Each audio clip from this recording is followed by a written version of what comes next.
Assalamualaikum warahmatullahi wabarakatuh. Bismillahirrahmanirrahim.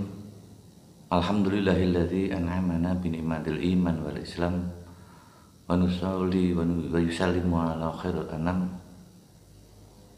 Sayyidina wa maulana Muhammadin wa ala alihi wa ashabihi asma'in wa ba'du. Alhamdulillah, pada kesempatan kali ini kita masih bisa bersua kembali di channel saya, Gus Jar. Dan pada postingan kali ini saya sedikit akan membahas tentang fenomena beberapa masyarakat di zaman dahulu dan zaman sekarang juga masih banyak yang menggunakan, yaitu tentang susuk. Pada beberapa waktu kemarin saya sempat bertemu dengan salah seorang orang tua yang beliau sendiri langsung mempunyai sedikit perbedaan dengan layaknya orang yang biasanya. Tapi sebelum kita lanjutkan kisahnya, kita lihat dulu yang mau lewat.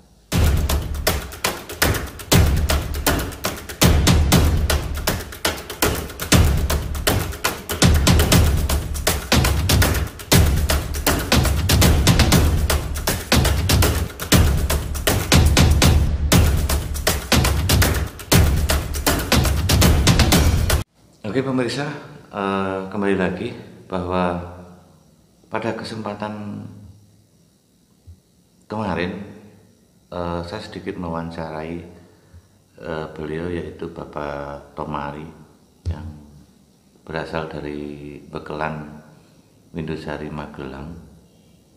Beliau usianya sudah tua sekali, tapi ada yang sedikit berbeda pada beliau, karena suatu ketika saya bertemu dengan beliau itu terkena siraman air panas. Setelah diperiksa ke dokter, dia tidak merasakan sakit apa-apa. Dan kemudian saya tanya tentang apakah beliau mempunyai pegangan, nah cara Jawanya ya, mempunyai simpanan atau tidak. Dan dia ternyata mengakui bahwa bukan susuk, bukan, tapi sejenis air. Dan yang luar biasanya bahwa yang mengasihkan air itu adalah Mbah Siwat Payaman. Apakah itu termasuk bagian daripada susuk atau bukan? Wallahu alam. Saya pribadi tidak begitu menguasai tentang perihal masalah dunia persusuan.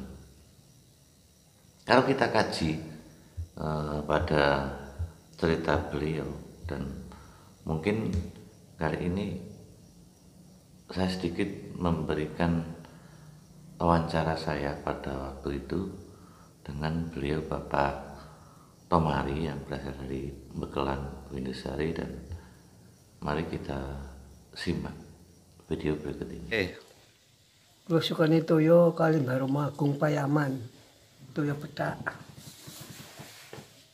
Terus? Ayo minggu itu. Ini jero niki mbuh ora ngerti kaya apa ora ngerti jero niki. Banyu antan gelas kon ngombe kuwi. Cilik umur pira kan? Wah ya wis tuwa kok ora mung cilik.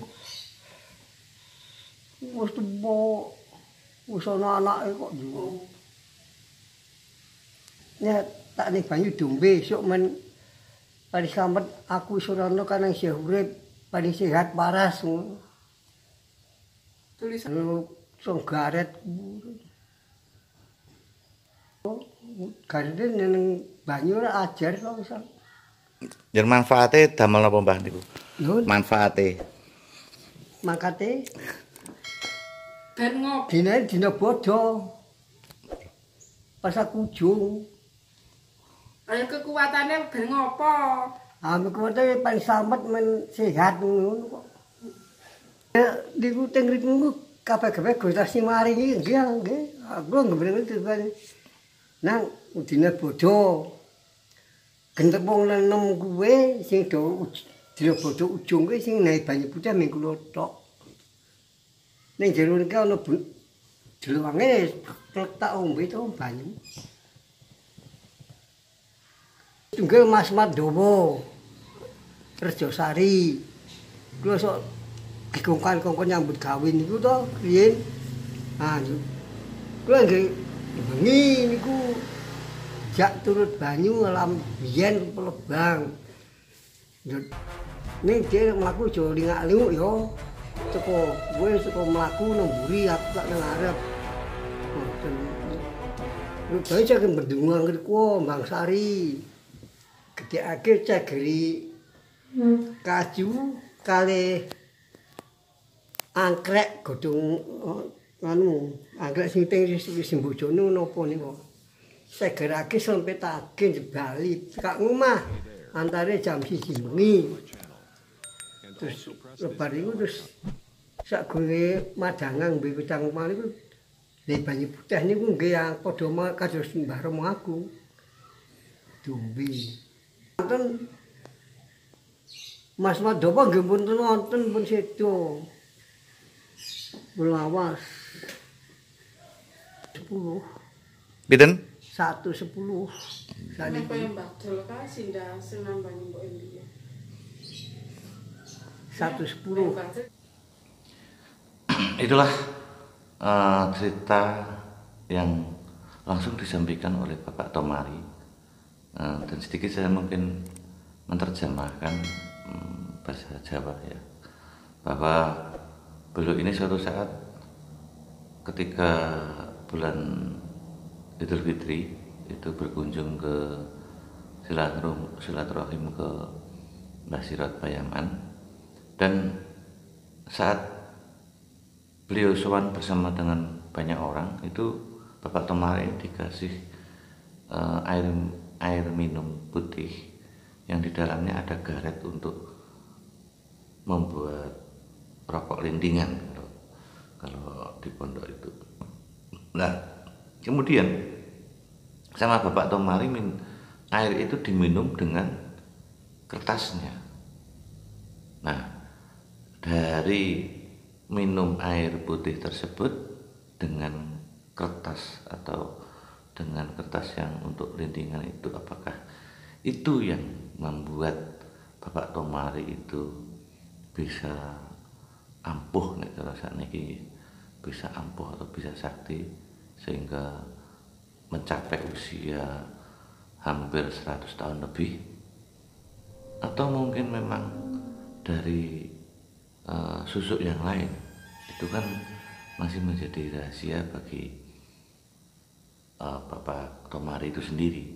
Tapi saat mengisahkan kepada saya, dia mengakunya diberi air putih dari Mbah Sirot Payaman. Jika sedikit saya mengulas tentang Mbah Sirot Payaman, bahwa beliau itu dulu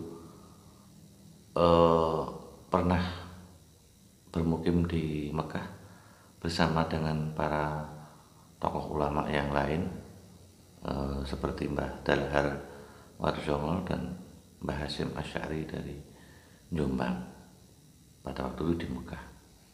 Kemudian setelah bermukim atau pulang ke Indonesia, itu kembali ke daerahnya masing-masing, seperti Mbah Hasyim berada di Jombang, Mbah Dalhar berada di Warsongo, sedangkan Mbah Sirot Payaman ini berjuang di daerah Payaman atau Magelang.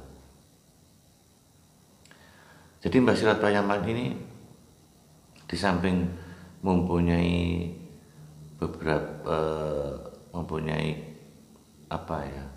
wibawa ataupun mempunyai ilmu yang hebat, beliau juga mempunyai kedikdayaan atau kesaktian kalau lebih mudahnya. Sehingga Mbah Sirot Payaman ini pernah diberi gelar oleh kolonial Belanda, yaitu gelar Romo Agung. Sedikit saya mengulas kenapa kok bisa diberi gelar Romo Agung. Ini bukan gelar yang ceng-cengko ataupun gelar-gelaran, tapi ini benar-benar suatu gelar yang luar biasa.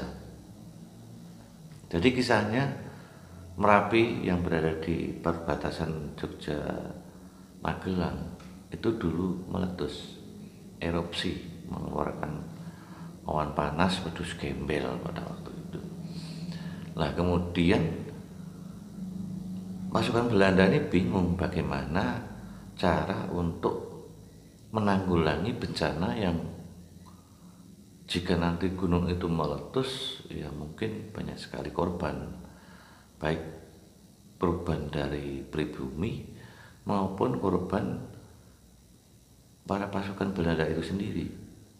Nah, disinilah peran serta Mbah Sirot Payaman bisa mengendalikan erupsi yang berasal dari Gunung Merapi tersebut, dan akhirnya Gunung Merapi ini berhenti erupsi sehingga tidak jadi meletus.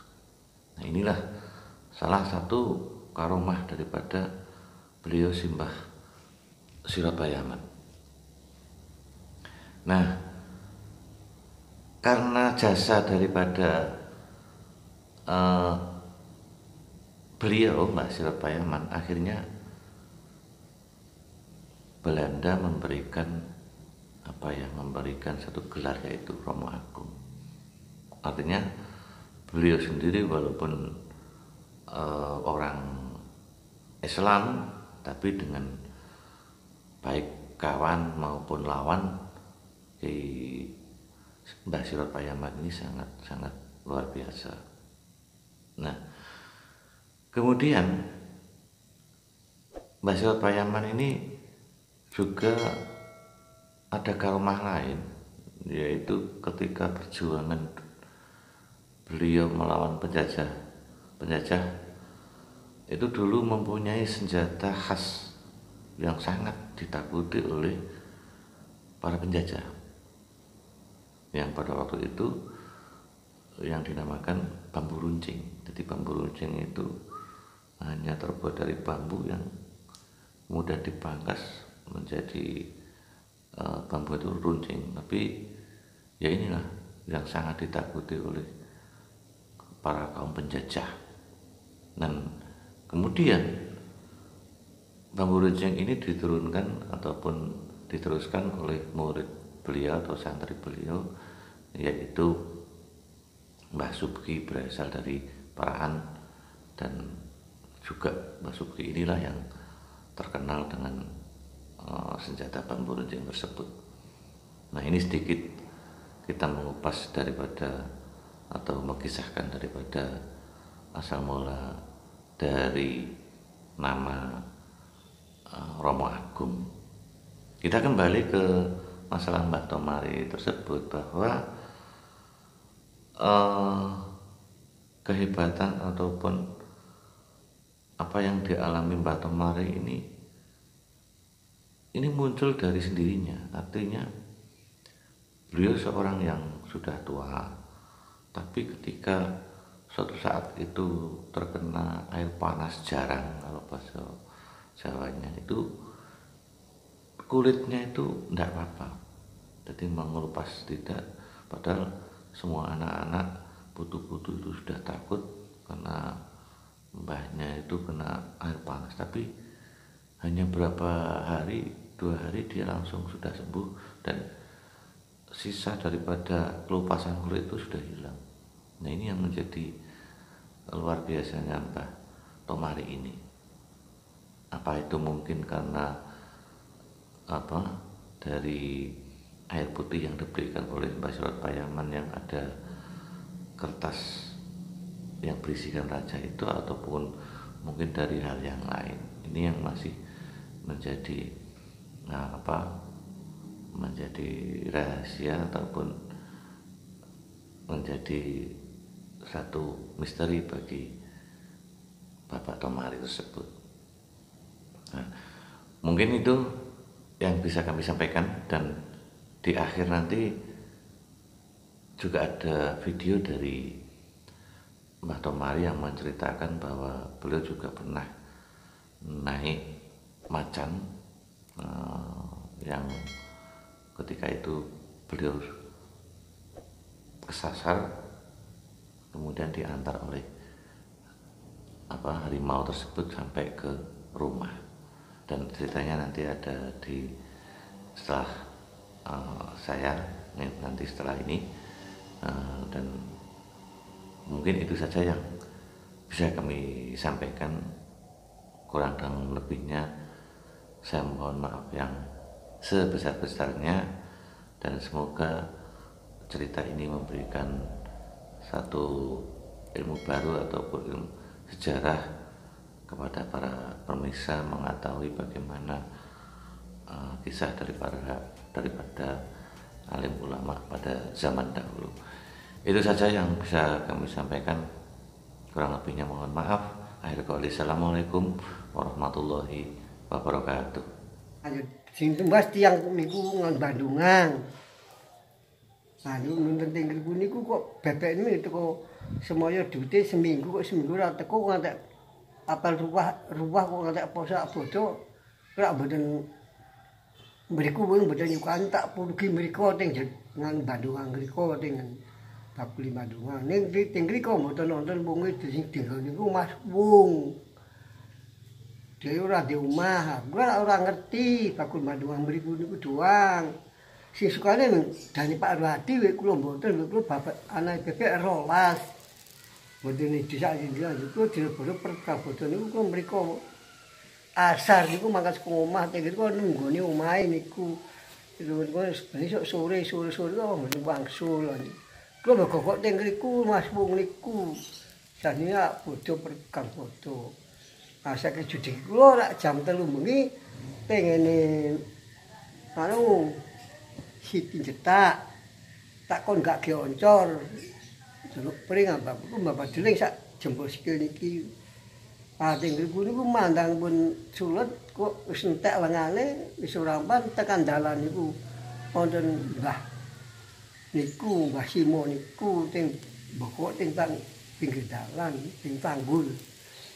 Aku niku nggih teko liwat wah. Mandang sak niku terus ngomong niku tara niki wong arek lunga nang pasar apa jebul ki ambake niku ngomong teng tanggul nang Pak tanggul wangang niku. Mangke dalan gedhe ngono. Ate niku lha kula sak isane pamoco nggih sak monggo kersa kula buke ajeng sak di monggo kersa ning aja ngantek liwat metu gedhiye. Kula mawon nggih Mbah iki ajeng kujeng liwat. Pandang pun tekan antara ngriki tekan ngriku njaba ki awake ayo jlek ngrangkul kula niku ken gojekan buntute niku tekak ngene kula niku omah terus cempe gedhe niku rupane trotol Belang niku simane niku trotol. Singa apa macan? Macan apa singa? Simo niku jenenge nggih macan niku. Macan niku simo jenenge.